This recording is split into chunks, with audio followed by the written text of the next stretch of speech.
మామిడికాయ పచ్చడికి ప్రిపరేషన్ చేస్తున్నాము. వైశాఖ మాసంలో అట్లా వెళ్ళిన తర్వాత పెడతాము. ఎందుకంటే వైశాఖం నీరు వారాలి చెట్టుకి అని అంటారు అన్నట్టు. చెట్టు కాయ గట్టిగా అవుతుందని. లేదు అంటే అంతకుముందు పెడితే కాయ కొంచెం ముదరది, అప్పుడు పచ్చడి ఆగది అని అంటారు 1 year వరకు.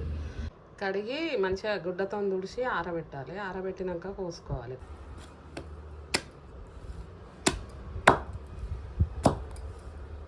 5 కిలోల అల్లం పచ్చడికి మనము కారం తయారు చేసుకుందాం. కిలోంబావు ఉప్పు, కారంకు అన్నిటికి కలిపి అల్లంకి కారంకి 650 ఉప్పు కారం పోస్తాను. ఇక ఒక 1/2 కిలో అన్ని ఎల్లిపాయలు ఒలిచి పొట్టొలిచి పోస్తున్నా. మెంతి పొడి కొద్దిగానే వేస్తాను, ఎందుకంటే అది మెత్తగా అవుతుంది వక్క. కొంచెం ఎల్లిపాయ ముద్ద వేద్దాము. ఈ అల్లం కూడా వేసేసి కలుపుకోవాలి. ఇప్పుడు ఇట్లా మంచిగా కలుపుకోవాలి. కలిపినాక పోపు చల్లారినాక దీంట్లో కలపాలి. కిలోకు 200 grams చొప్పున వేసుకోవాలి. 5 కిలోలకు కిలో పోసుకోవాలి నూనె. ఇంకొంచెం ఎక్కువనే పడుతుంది కానీ చూసి మళ్ళీ పోసుకోవచ్చు. 5 కిలోలకు 200 అంటేనేమో మినిమము. కొంచెం ఎక్కువ వేసుకోవాలి అంటే ఇంకో 100 grams ఎక్కువ పడుతుంది. మెంతులు వేస్తాం, ఆవాలు గోలినాయి కదా. ఇప్పుడు ఎల్లిపాయ వేసుకుందాం. ఒక 1/2 కిలో వరకు వేసిన ఎల్లిపాయ ముద్ద. ఇది కలబెడదాము. కలబెడితే పొంగుతుంది. కొంచెం మంట తక్కువ పెట్టుకొని ఇట్లా బయటికి వస్తుంది. చూడండి ఇట్లా లేయర్ పోపు పెట్టుకున్న ఆయిల్ అంతా పోసుకుందాం. అది చల్లారింది. ఇప్పుడు ఇది సంవత్సరం పొడుగునా నిల్వ ఉంటుంది.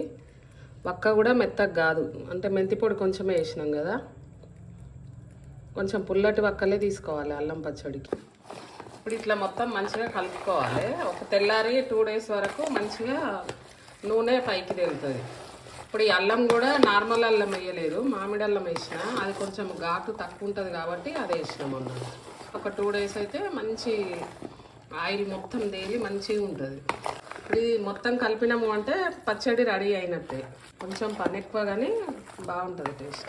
అంతా కలిసింది కదా. ఇప్పుడు దీన్ని మూత పెట్టి పక్కకు పెట్టుకుందాం.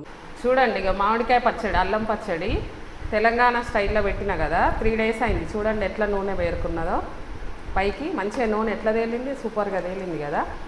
ఇప్పుడు దీన్ని మంచిగా కలబెట్టుకొని మనము డబ్బాలు ఎత్తుకుందాము. నేను టప్పర్వేర్ డబ్బాలో పెడతానా. ఎయిర్ టైట్ చేసి పెట్టాలి. 1 year మంచిగా ఉంటుంది, వక్క మెత్తబడకుండా. చూడండి ఎంత బాగుందో. ఇప్పుడు ఈ పచ్చడిని మేము డబ్బాలో పెట్టేటప్పుడు కూడా దేవుళ్ళ పేర్లు చెప్పుకుంటా, ఇంటి ఇలవెల్పు పేరు అట్లా, ఈ సంవత్సరంలో మాకు అయ్యేటి ఏమన్నా ఫంక్షన్లు ఉన్నా అట్లా పేర్లు చెప్పుకుంటా ఒక్కొక్క గంటేడు తీస్తామన్నట్టు. ఇప్పుడు మా ఇలవెల్పు కొత్తకొండ ఈరన్న వీరభద్రస్వామి, వెమ్లవాడ రాజేశుడు, తిరుపతి వెంకన్న, అట్లా దేవుళ్ళ పేర్లు ఒక 5 పేర్లు పెట్టి తర్వాత మన ఇంట్లో ఫంక్షన్లు అవి చెప్పి తీస్తాము. తీసి తర్వాత ఆ డబ్బాకు పసుపు రాసి బొట్టు పెట్టి పెడతాం. చూడండి ఎట్లుందో. ఇట్లా డబ్బాలో పెట్టేటప్పుడు కూడా ఒక 2 inches లోపలికే పెట్టాలి, ఎందుకంటే ఆయిల్ పైకి వస్తుంది కదా. పైకి వస్తే మళ్ళీ బయటకు వస్తుంది. అందుకోసం కొంచెం తక్కువనే పెట్టుకోవాలి, ఒక 2 inches వరకు. పసుపు రాసి బొట్లు పెట్టుకోవచ్చు, లేదు అంటే లేదు డబ్బాకి.